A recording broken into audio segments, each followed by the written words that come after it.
Good morning, you beautiful people. We're running late.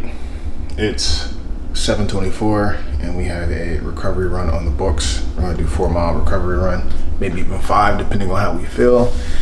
And we're gonna do it in the Boston 11. We're gonna hop into this video right away. I don't have time to do my coffee. I don't have time to do any of my pre-warm-up activities. Sometimes it's like that. My puppy was up early in the morning. He was up like 2 in the morning running around, so kept me up. Anyways, let's get into this video. Let's get into the shoes. We're gonna do a 5-mile recovery run in the Boston 11s, and then we're gonna talk about the Boston 11 and how it stacks up in 2024. Is it even still a relevant shoe? It's extremely cheap right now. You can probably get it for under 100 bucks. Stance running socks, the best socks in the game.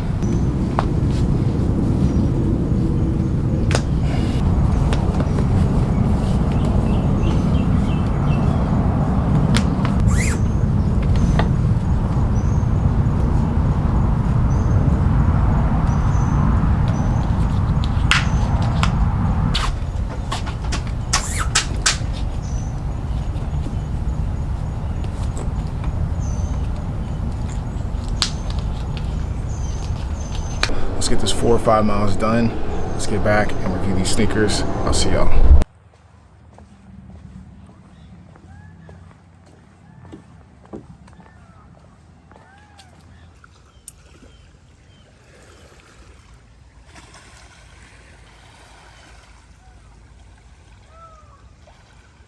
Just got back from our recovery run. We ran in the Boston 11. We were trying to break these in, so we had to do a recovery run in them. And so far, so good. I love the Boston 11, like I said before, and time again. I was a big fan of the Boston 10. That was the first running shoe I ever bought. And I ran those to the ground, put holes in them, damn near. And now upgraded to the Boston 11. And I'm loving them so far. It prompted me to make this video to talk details. Let's get into the details of why this shoe is so good. So this shoe is designed for the mid to long run, and you can tell by the Lightstrike Pro as well as the Lightstrike midsole. It gives it stability and comfort, and then you also have the energy rods. Sorry, we got a plane coming. And if you see me sweating, that's how you know how hot it is right now. I gotta get up my own towel just so I can dry myself off.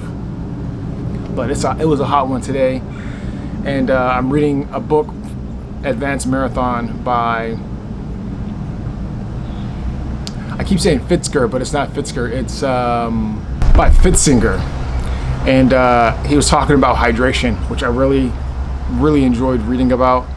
This is a tangent, by the way. And he talked about how hydration should be calculated based off of how much weight you lose after a run. So typically I lose 5 pounds of water weight after a run. I ran only 4 miles today, a little over 4 miles today, and I lost 4.5 pounds of water weight. So therefore I need 112 ounces of water to replenish myself to be adequately hydrated going into my next run. So as soon as I got back, I chugged 36 ounces of water. 36 ounces of water, and now I'm working on my second 36 ounce, and then my third 36 ounce I'm going to put a little flavor into it. I'm going to put a little noon pack into it and make it easier. But yeah, anyways, enough of the tangent. I love the design of the Adidas energy rods because they're embedded in the midsole, and it's designed to help propel you forward with every step. It's a great design. I love it. I've been a big fan of it. And then with that continental midsole, that continental sole also gives it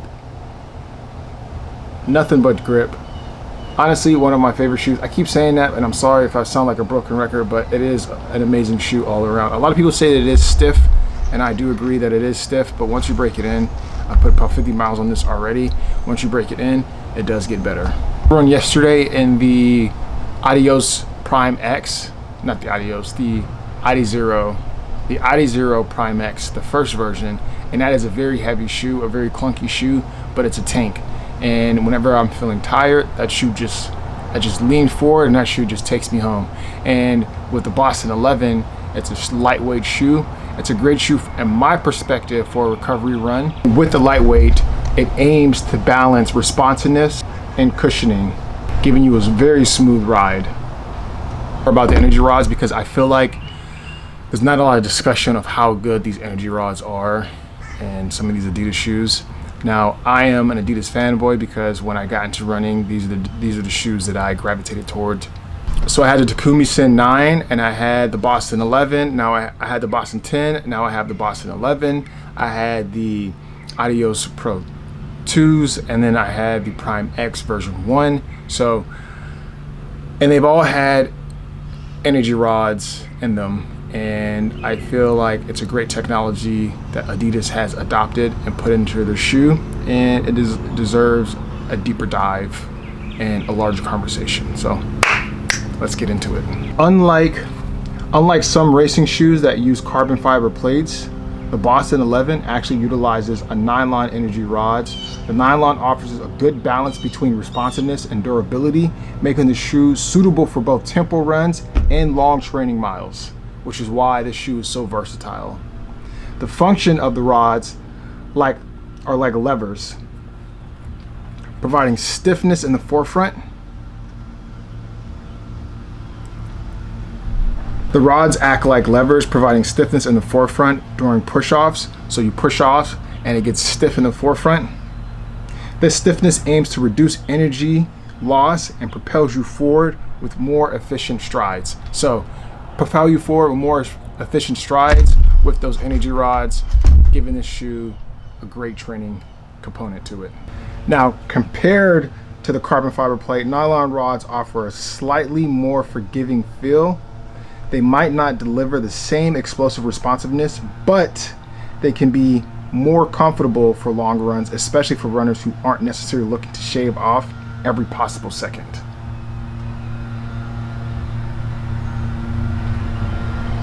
Said there is a braking period, so in my opinion, it's about 50 miles. It was like that with the Boston. I'm sorry, I keep sweating, boy. There is a braking period. You have to put at least 50 miles, in my experience, on the shoe just so you can feel like this shoe is suitable for long runs and speed workouts. Okay, so now we've talked about the energy rods. Let's take it a step further and talk about Lightstrike Pro, because Lightstrike Pro is also a very nice component about the Boston 11. Lightstrike Pro is a lightweight and responsive cushioning foam developed by Adidas.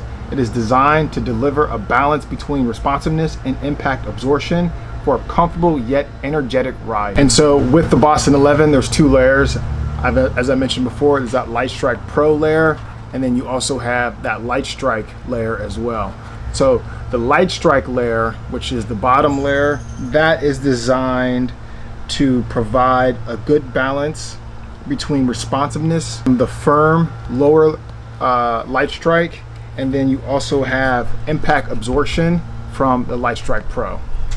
I hope that's enough details in regards to the Boston 11, and in my opinion, this shoe is still a big contender when it comes to long to medium run shoes that can pretty much do it all. This is a jack of all trades shoe, especially in 2024, and it is on sale. There's so many deals going around for the Boston 11, and it's a great all-around shoe in my opinion, and it deserves a little bit more love from the running community. I know I'm considered an enthusiast. I'm not an elite guy. I probably run 40 miles a week, so my word isn't bond, but from a guy who is a sneakerhead and enjoys a good, well-rounded shoe, I think the Boston 11 is a shoe to consider.